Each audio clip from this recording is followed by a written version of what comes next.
Y si no hay cambios en protocolo, se supone que ahora empezaría la primera sesión, que tiene por título ¿Qué está pasando en la política? Retos y oportunidades para una mejor forma de hacer política en el contexto de desarrollo sostenible.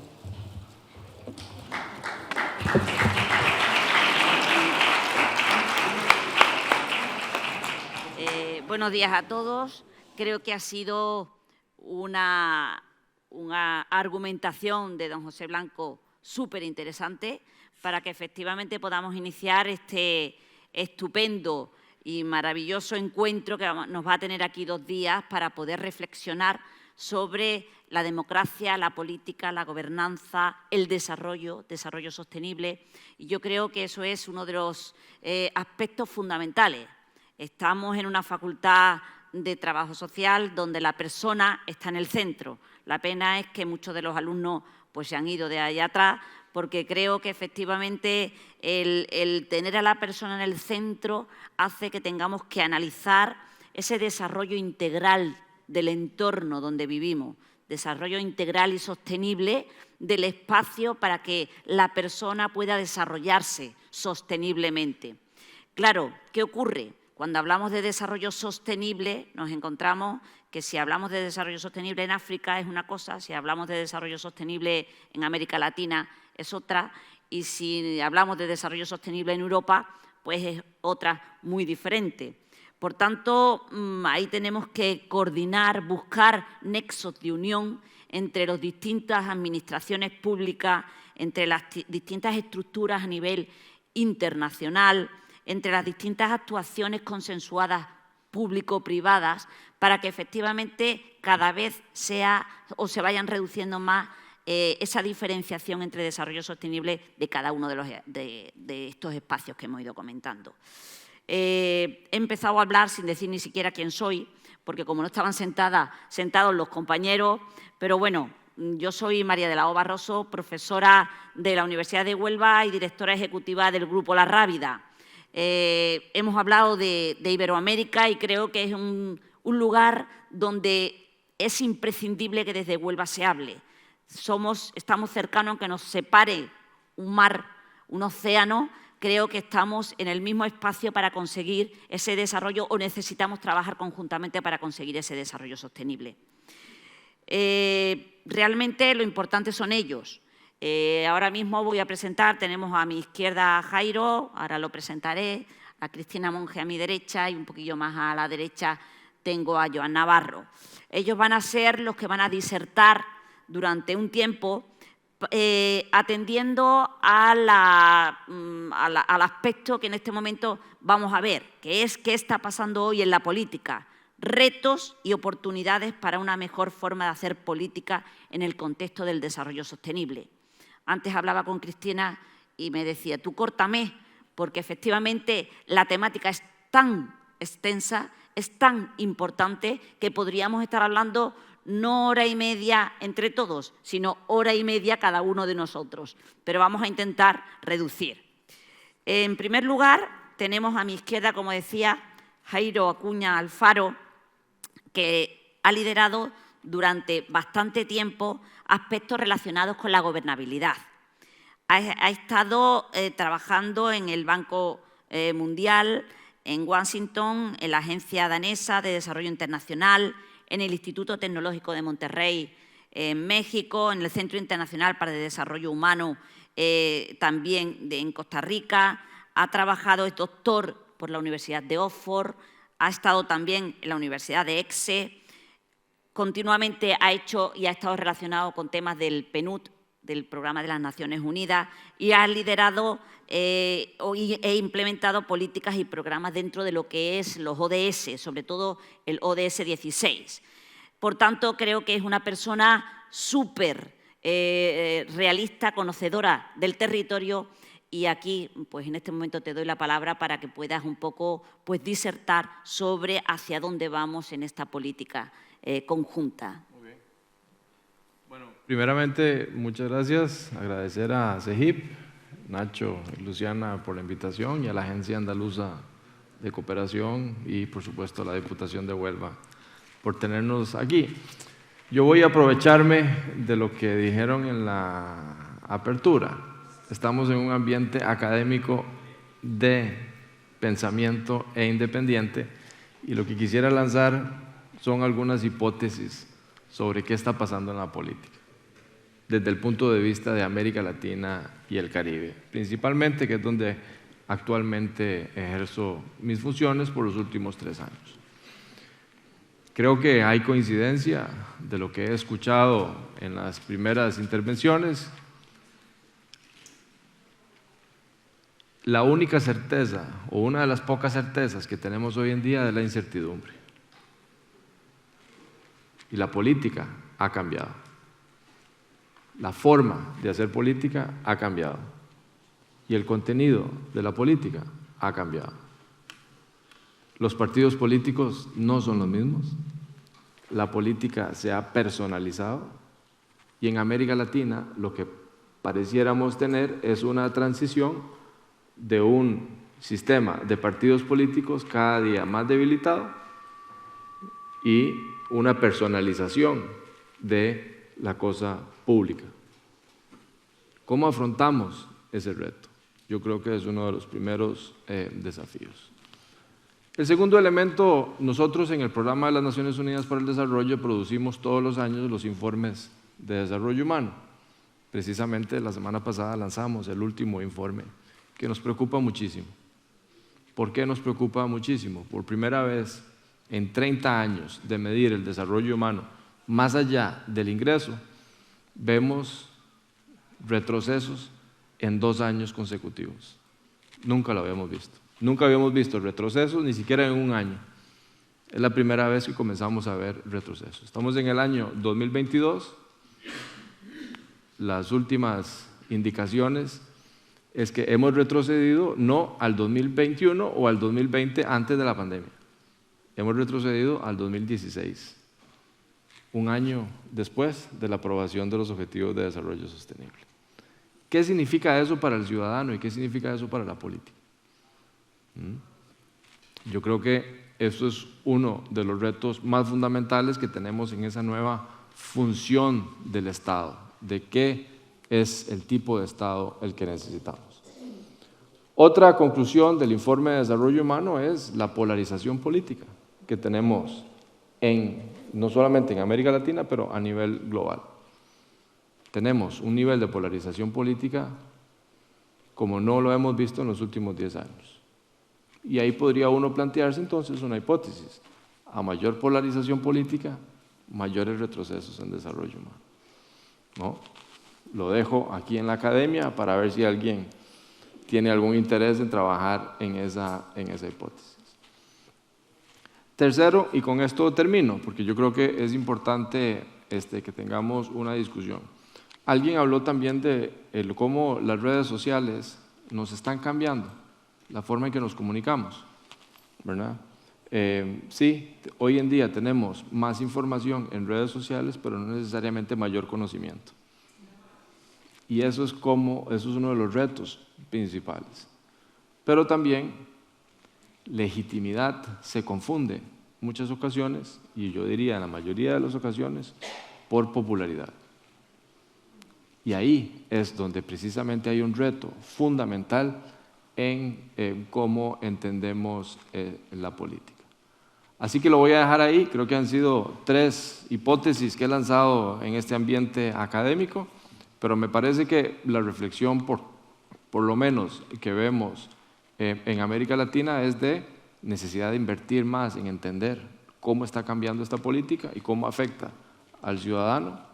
Segundo, cómo aseguramos mayor protección social a aquellos sectores que se han visto más afectados, no por la pandemia, sino por las medidas de respuesta que se dieron para atender los problemas de la pandemia. Y tercero, innovar. ¿Cómo innovamos ante un ciudadano que es hoy en día más intolerante y que exige una respuesta más inmediata a problemas más puntuales? Estupendo, Jairo. Súper interesante. Vamos a darle la palabra a Cristina Monge, politóloga y doctora de la Universidad de Zaragoza, donde ahora mismo trabaja. Es máster en Unión Europea por la UNED, posgrado en Participación Ciudadana por la Universidad de Zaragoza, máster en Comunicación Política por la Universidad Autónoma de Barcelona. En estos momentos es analista política en El País, en la cadena SER, en Infolibre y, sobre todo, ha realizado o ha escrito un libro, es autora de un libro, que es 15M, un movimiento político para democratizar la sociedad. Tienes la palabra para que puedas decir un poco cómo ves, hacia dónde vamos, cómo ves el tema de la política y el desarrollo sostenible. Muchísimas gracias, María, pero córtame, ¿eh? Sí, no te preocupes. Bueno, y muchísimas gracias a la organización, gracias a SEGIP, gracias a la Diputación, a la universidad. Qué gusto que entre universidades hagamos estas cosas, para eso estamos las universidades. Y gracias a la Agencia de Cooperación Andaluza. La verdad es que, claro, claves para gobernar el desarrollo sostenible. ¿Por dónde se empieza todo esto? Yo he dicho, bueno, yo voy a apuntar las que a mí me parecen fundamentales. Y como ya sabéis que los psicólogos dicen esto, de que siempre que se explica algo y se enumera algo hay que decir 3, pues yo también, como ha hecho Jairo, voy a decir mis 3 elementos claves, ¿no? En primer lugar, ¿qué características nos pide el desarrollo sostenible? Voy a subrayar, insisto, las 3 fundamentales, pero podríamos hablar de muchísimos elementos más, ¿no? En primer lugar, no hay más que fijarse en lo que ha pasado aquí en el ratito de mañana que llevamos juntos. Aquí se ha hablado de las redes sociales hasta la democracia, pasando por el cambio climático, por los temas de educación, por los temas de género. Si alguien tiene dudas, que mide allí a esos 17 cubos, que son los 17 ODS, y que me diga si hay algún asunto clave para la vida en común que no esté reflejado allí. Desde la calidad del océano hasta la educación de las mujeres, por ejemplo, ¿no? Pasando, por supuesto, por los derechos laborales, la pobreza, el cambio climático, todo. El desarrollo sostenible, por lo tanto, es un concepto amplio que lo abarca todo, si lo entendemos bien, y que requiere transformaciones en profundidad. Por lo tanto, primera clave que necesita esto que llamamos el desarrollo sostenible, transformaciones en profundidad. Esto no va de ser un poco más eficiente en el uso de la energía y de apagar la luz cuando se salga de la habitación. Esto va de repensar el modelo energético, ¿no? O esto no va de que las niñas tengan garantizado el acceso a la escuela en todo el mundo, faltaría más. Esto va de adquirir una igualdad real desde las diferencias. Podría poner 1000 ejemplos, pero primera característica clara del desarrollo sostenible es que necesita una transformación en profundidad. Segunda característica que me gustaría destacar. Una revolución o una transición, que cada cual lo mire como más le guste, que eso podríamos debatir mucho, de estas características necesita del concurso de todos los actores. No hay gobierno en el mundo, por poderoso que sea, que pueda cometer estos cambios si va solo. No hay fondo de inversión en el mundo, ni BlackRock, por poderoso que sea, que pueda asumir estos desafíos si no tiene nada más que le acompañe, políticas públicas, etc. Y, por supuesto, no hay ninguna sociedad civil, por muy empoderada que esté, que pueda asumir este desafío como tal. Necesitamos, por lo tanto, alinear lo público, lo privado, lo social, y a mí a esta tríada clásica me gusta añadir el mundo del conocimiento. El mundo del conocimiento, la gente que piensa, la gente que investiga, tiene que estar también de forma propia alineados en ese sentido. Por lo tanto, necesitamos que todos esos actores trabajen en la misma dirección. Y tercera característica que quiero subrayar hoy, pensando también mucho en el momento que se está viviendo en Europa y yo creo que en definitiva también en el resto del mundo. Hace ya 4 años que la ciencia nos dijo que nos quedaba una década son 10 años, y hace ya 4, para asumir, para poner en marcha, mejor dicho, las políticas necesarias para no superar ese umbral de incremento de 2 grados como máximo, que ahora ya decimos que no son 2 sino 1,5, para mantenernos en niveles de seguridad, incluso ya quien dice que 1,5 también es mucho, ¿no? Hace 4 años que nos dijeron que nos quedaban 10, o sea, nos quedan 6. Necesitamos poner en marcha políticas con sentido de urgencia. Ya no podemos dilatar más las cosas, vamos muy tarde. Y además necesitamos, en ese sentido de urgencia, mantener el rumbo de hacia dónde queremos ir. Por mucho que haya elementos circunstanciales Y estoy pensando en estos momentos en todo lo que ha supuesto y está suponiendo la guerra de Ucrania en materia de energía, por mucho que haya elementos circunstanciales que nos desvíen del camino. Por lo tanto, yo diría, claves para gobernar en desarrollo sostenible, estas tres: transformaciones en profundidad, acción de todos los actores y sentido de urgencia. ¿Qué puede hacer la política en todo esto? Porque aquí estamos hablando de política, ¿no? Bueno, si necesitamos transformaciones en profundidad, la política tiene un desafío y puede hacerlo porque es la que suele hacerlo, que es eso que llamamos limitar los márgenes de lo posible. Repensar y resignificar los conceptos. Por ejemplo, cuando en Europa nos hemos dado cuenta de lo cara que nos estaba saliendo la factura de depender del gas de Rusia, de repente hemos sido conscientes de que somos una Europa insegura. Primero, en clave de cambio climático, estamos siendo más inseguros. Y segundo, en clave de lo que supone depender, en este caso, de un país como Rusia. Una Europa que depende de los combustibles fósiles es una Europa insegura. ¿Hemos repensado el concepto de seguridad en esa clave? A lo mejor si repensamos muchos de los conceptos claves que habitualmente trabajamos, nos es más sencillo ver cómo esas transformaciones hay que hacerlas en profundidad. Si necesitamos remover los cimientos para avanzar en ese desarrollo sostenible, hay que resignificar y hay que repensar conceptos claves. Segundo, decimos, es necesario que actúen todos los actores. ¿Qué puede hacer aquí la política? La política y lo público tiene que ser el espacio que ponga en común y que ponga a trabajar al conjunto de actores. Ese espacio donde se cataliza las sinergias entre unos y otros. Ahora bien, no me gustaría quedarme en un discurso naif, que a veces estas cosas se pueden quedar un poco por la superficie. El hecho de que todos los actores tengan que trabajar alineados no quiere decir ni que tengan las mismas responsabilidades ni los mismos roles.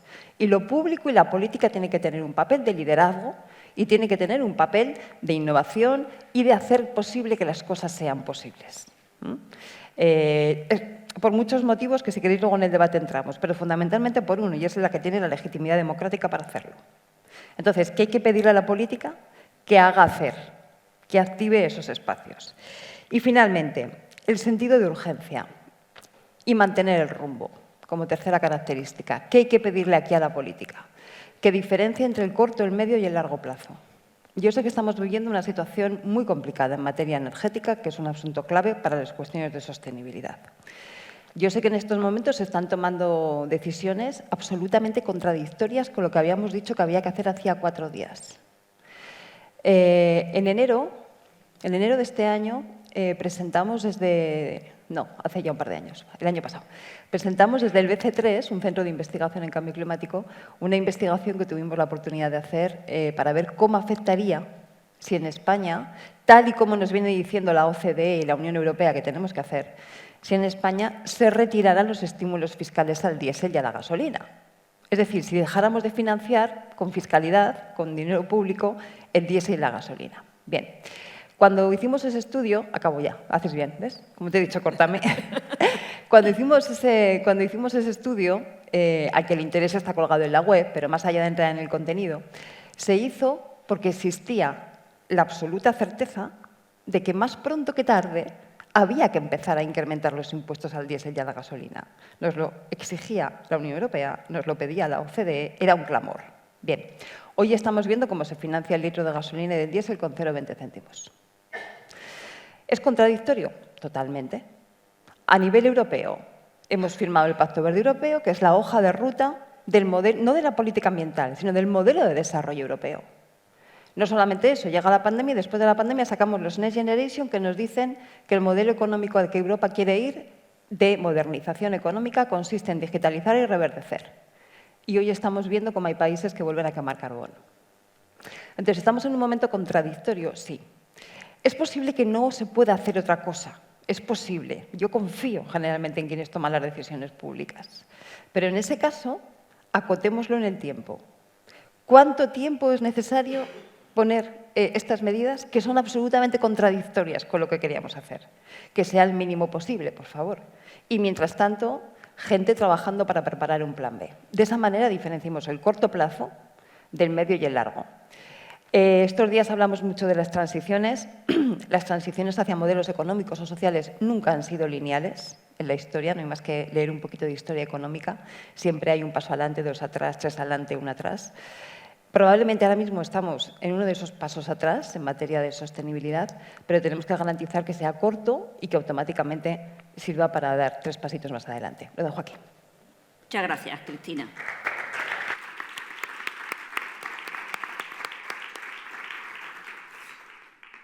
En tercer lugar, va a intervenir el profesor Joan Navarro, sociólogo, especialista en estrategia política, vicepresidente de la consultora Asuntos Públicos GIL y profesor de Ciencias Políticas. Es autor de un libro muy interesante, lo leí. Sí, lo leí. Sabes que la vanidad del escritor no tiene límites. Sí, porque recoge los 40 últimos años de distintos discursos que se han ido realizando. Y la verdad es que llama mucho la atención porque efectivamente hay un cambio en los últimos 40 años de cómo se discutía, cómo se decía, cómo se hablaba a cómo se habla en este momento.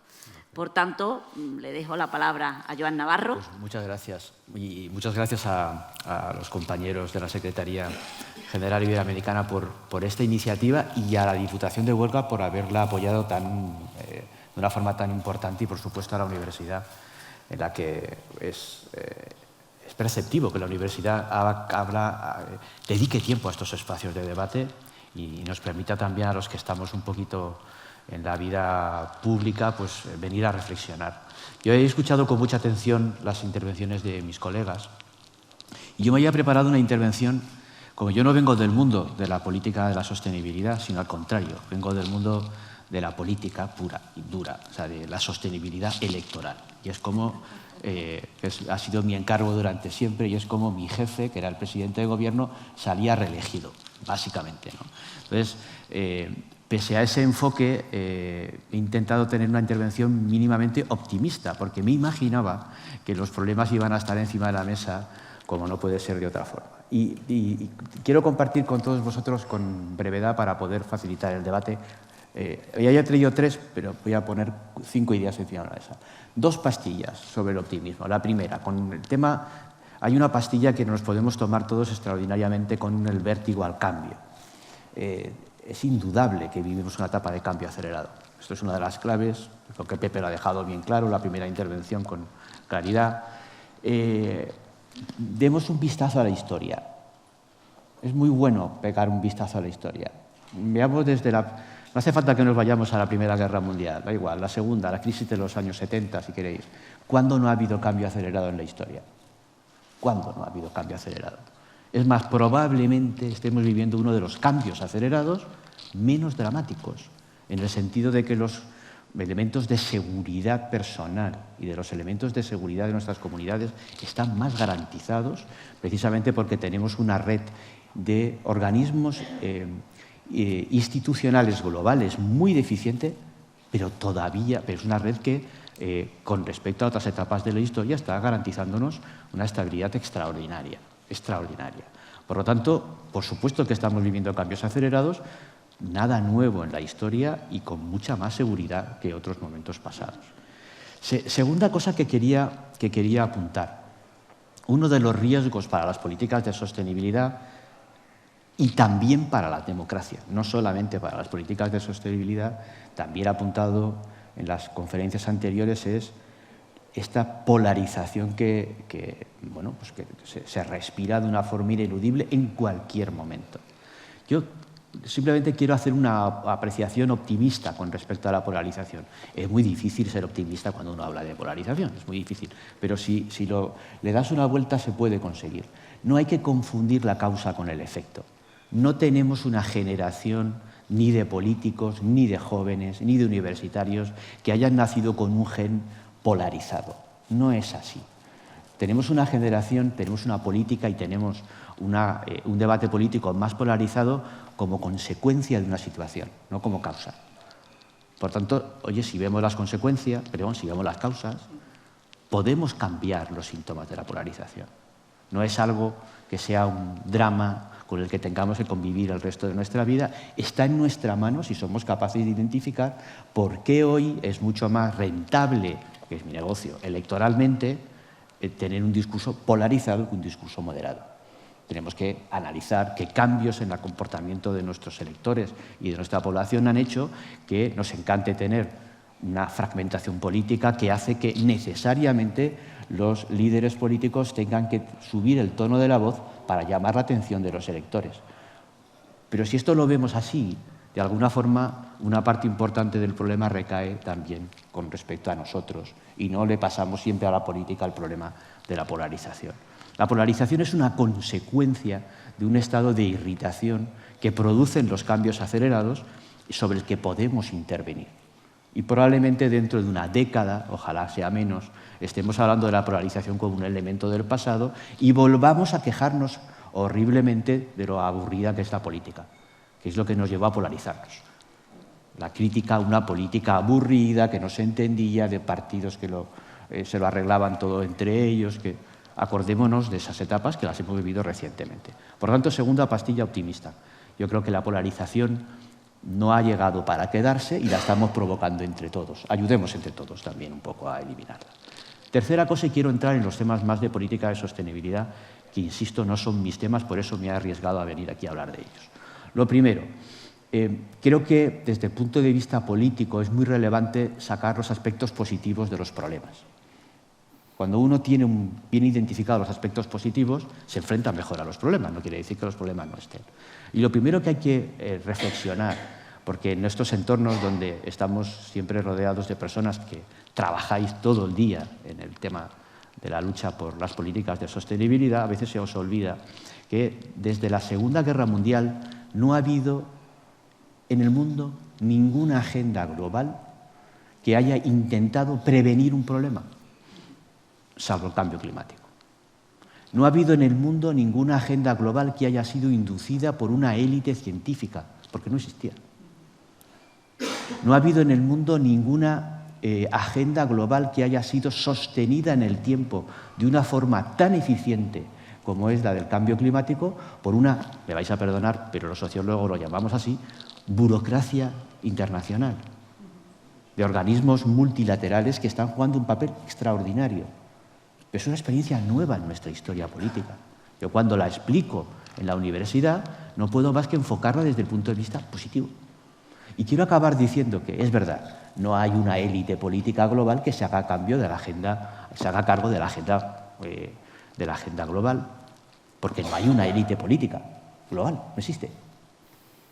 No existe. Porque no hay una opinión pública global, no existe. Lo que tenemos es una élite entre económica, empresarial, científica, cuya sede psicológica está en Davos, que se ha convertido, por cierto, más en un problema que en una solución. Ahora veré la parte negativa de esta intervención, ¿vale?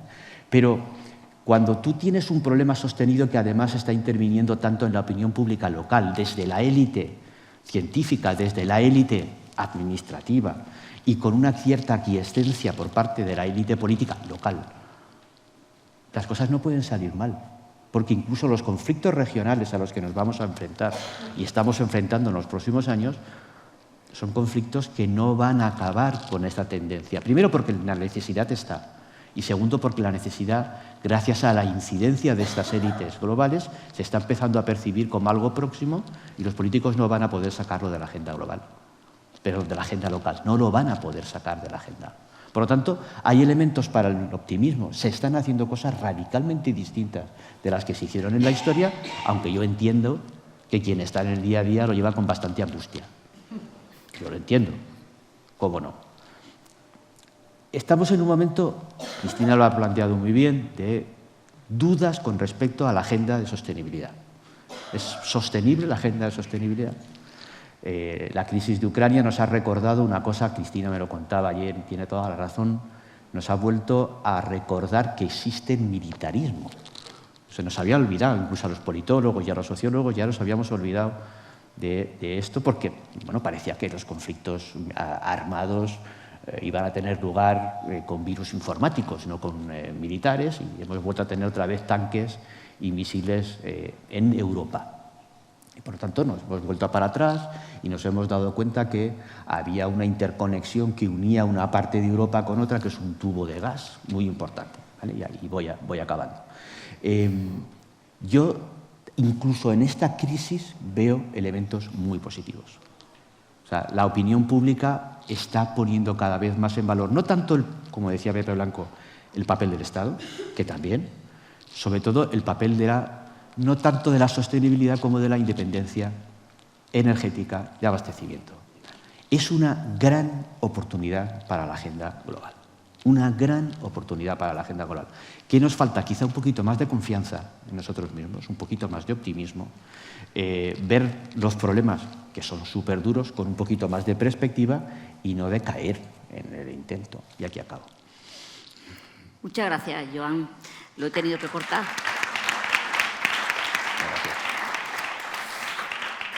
Pero vamos a continuar charlando entre todos, que yo creo que es también interesante. Y yo quería pues, hacer como dos preguntas. Una primera orientada más a la perspectiva de la gobernanza y otra segunda luego del desarrollo sostenible. En primer lugar, en la gobernanza, ¿cómo veis vosotros, aunque ya habéis lanzado en algún momento algunas pinceladas sobre el tema, cómo ha ido desarrollándose la política en estos últimos 20 años? Comentábamos, los discursos se notaba, en la forma de trabajar se notaba, en la forma de participación ciudadana se notaba. ¿Cómo veis vosotros ese transcurso en los últimos 20, 30 años que se ha ido, cómo se ha ido confeccionando el sistema político que en este momento tenemos?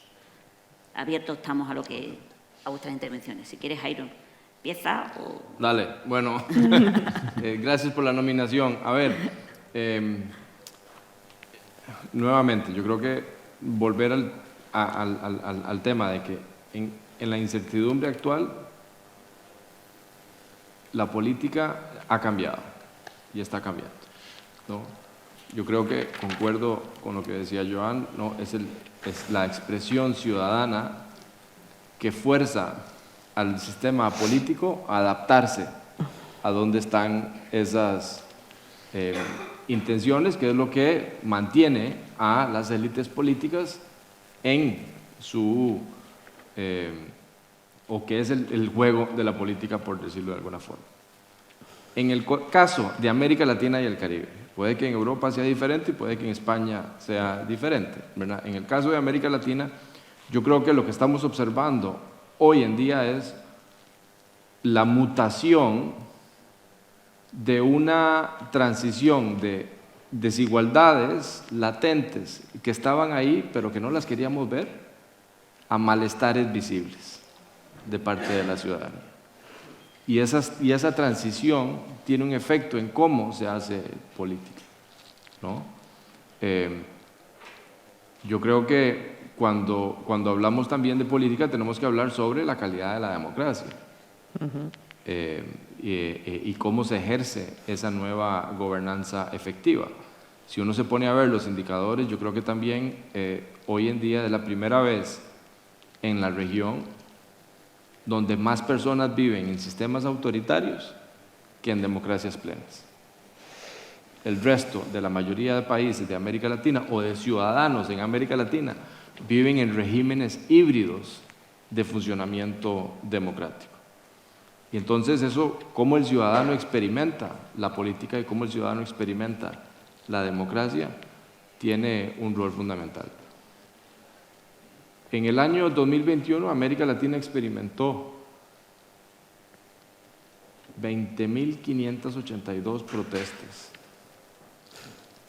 20.582 protestas en el año 2021.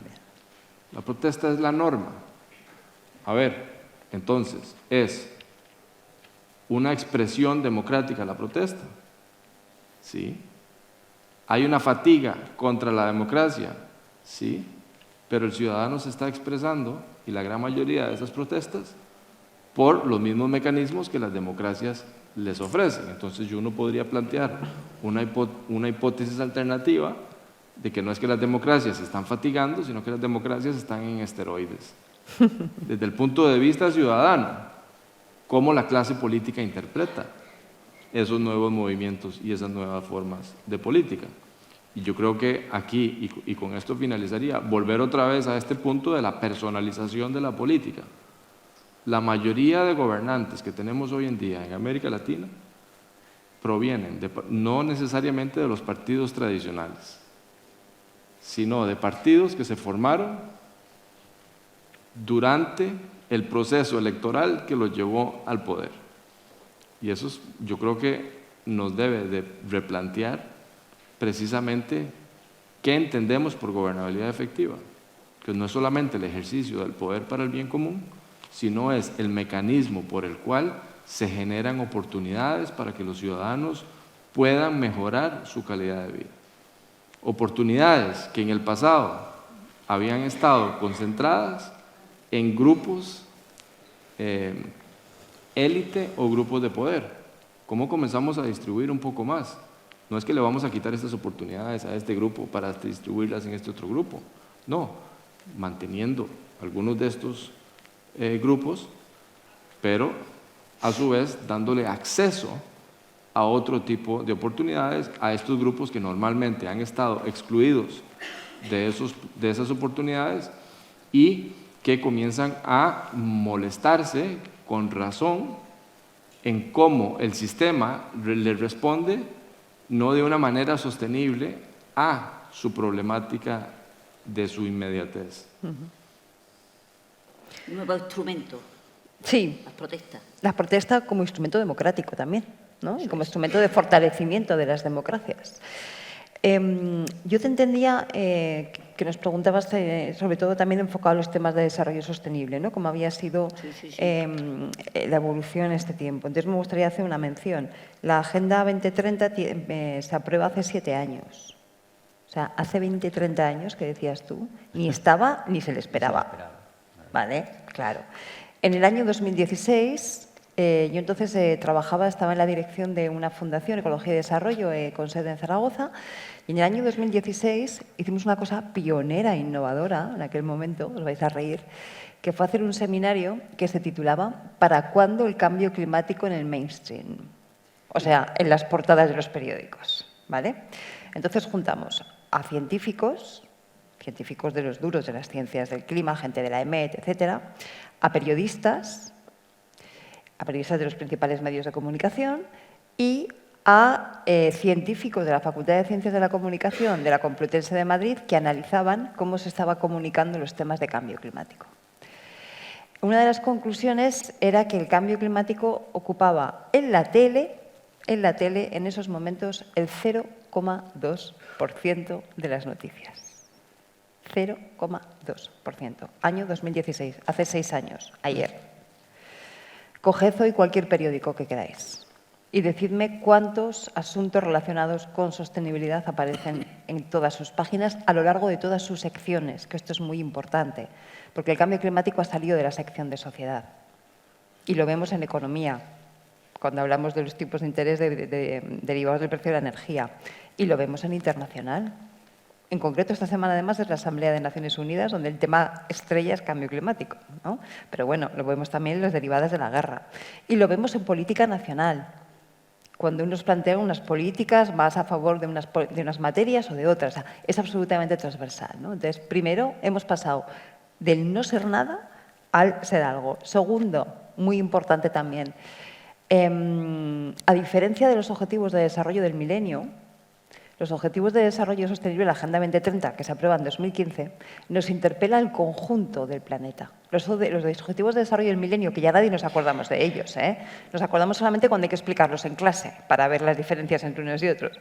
Los Objetivos de Desarrollo del Milenio estaban enfocados a los países del sur, a los países en vías de desarrollo, incluso con una nomenclatura bastante dudosa, y les apelaba a ellos, ¿no? Y había que organizar cooperación internacional para que esos países se pudieran desarrollar. Los ODS cambian el enfoque y dicen, no, la sostenibilidad nos interpela a todos. Tú lo decías muy bien al principio, además, porque decías, no es lo mismo hablar de sostenibilidad en África, en América Latina, en Europa, en el sudeste asiático. No es lo mismo, pero los objetivos son los mismos. Otra cosa es que luego habrá que hacer cosas diferentes para aterrizarlos allí, para ponerlos en marcha, ¿no? Por lo tanto, hemos tenido una visión global. Y en tercer lugar, ampliándole también más a los temas de gobernanza y demás, ¿no? Yo creo, amigo Joan, que los politólogos y los sociólogos estamos haciendo algunos flacos favores al debate público. Y yo creo que vas a coincidir conmigo. Si tuviéramos mucho tiempo para polemizar, yo aquí defendería una posición, y es que en estos momentos las sociedades tenemos exceso de conocimiento. Sabemos demasiadas cosas, no, demasiadas nunca se sabe. Sabemos tantas cosas, ¿vale?, que tenemos muchas más tentaciones para el pesimismo, para la decepción, para aquellas cuestiones que pensamos que no ayudan, ¿no?, a las democracias. Y estamos haciendo una cosa, por eso digo que estamos haciendo flaco favor, que a mí siempre me da mucho miedo, que es cuando intentamos echar la vista atrás, confundimos un tema de método que es fundamental. Y hay cosas que se ponen de moda. Ahora se ha puesto de moda hablar de polarización. Yo tengo muchas dudas con los temas de polarización. La primera es, si alguien me dice que hoy somos sociedades muy polarizadas, yo pregunto, ¿muy quiere decir más que cuándo? ¿Qué hace 10 años? ¿Hace 10 años se estaba midiendo la polarización? Ni de coña, porque no formaba parte del debate público, ¿no? Algún experto en algún caso concreto hacía estudios porque era su obsesión, vale, pero no se estaba midiendo como se está midiendo ahora. Entonces, ojo, porque cuando estudiamos desafección democrática, cuando estudiamos protestas, cuando estudiamos polarización o algunas otras cosas que se ponen muy de moda en el debate público, y bienvenido sea que sea así, pero cuando estudiamos eso a veces se nos olvida que estamos dando una foto fija.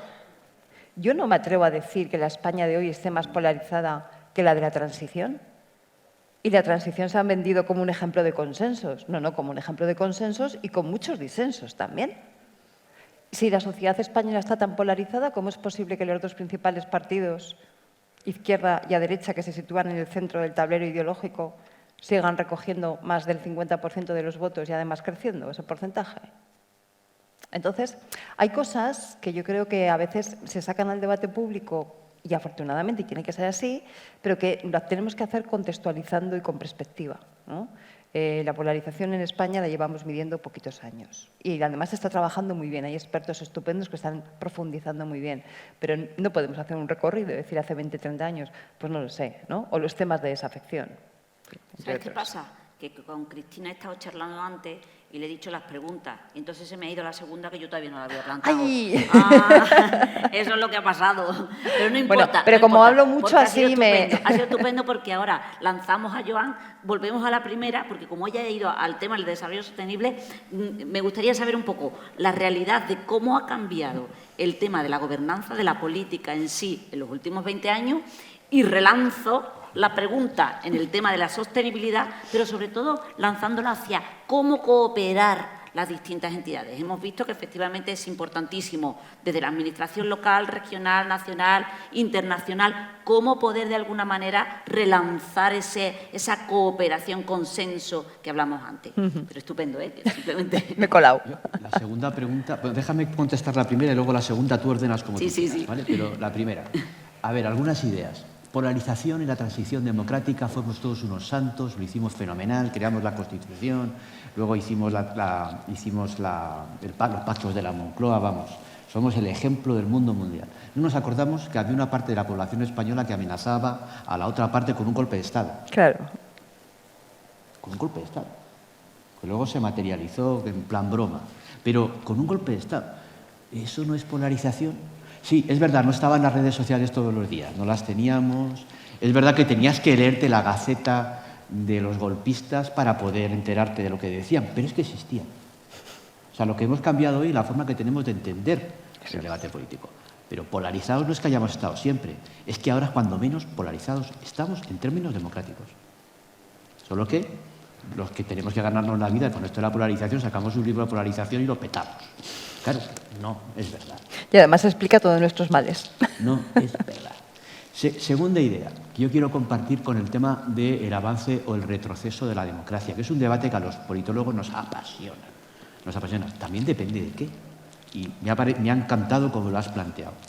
A mí me gustaría haberle preguntado a una persona hace 20 años de algunas democracias latinoamericanas, luego permíteme, luego pues, vuelvo a Europa, y no quisiera yo hacerlo con la visión eurocéntrica, ¿no?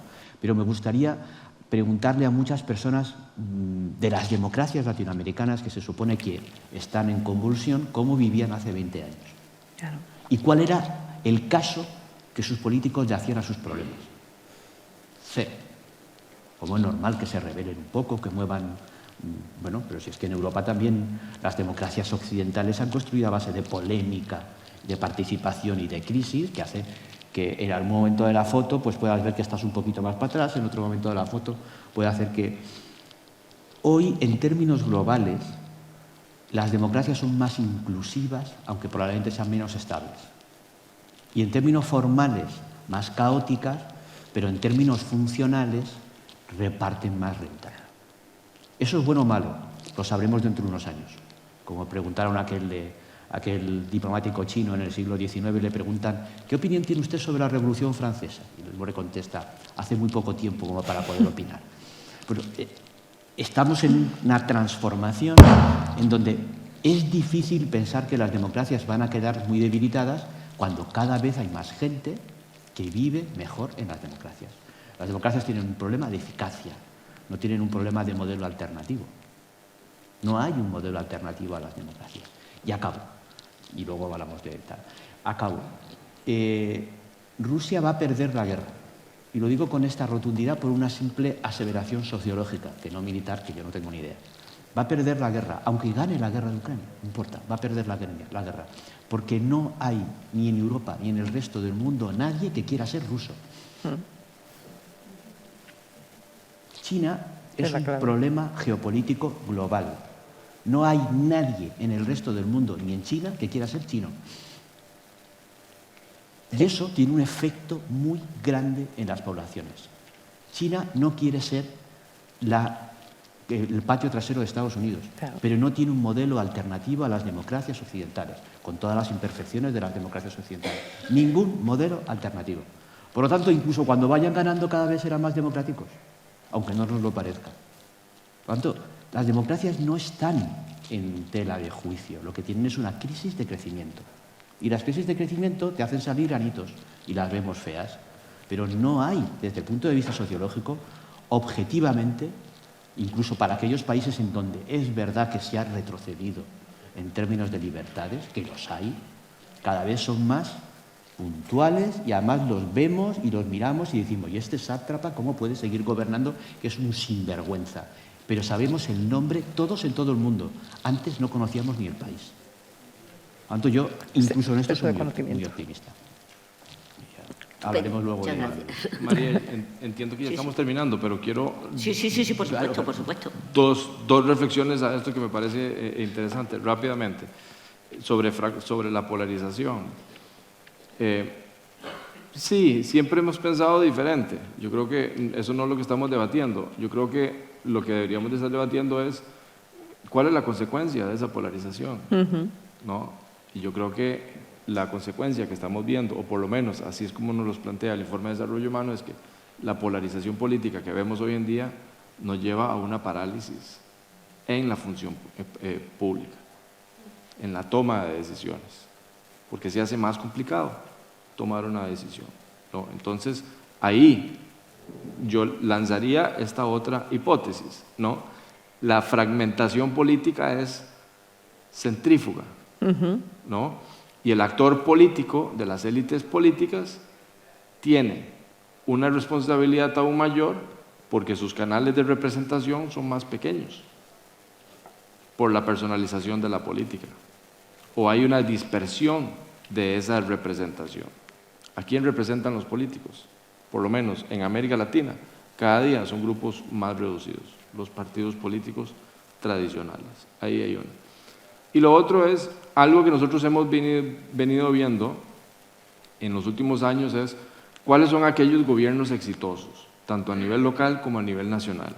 ¿Qué es lo que hace a un gobierno exitoso? Y yo plantearía otra vez, disculpen que me estoy aprovechando de las hipótesis, pero es que cuando uno está en una universidad tiene que lanzarlas, ¿verdad?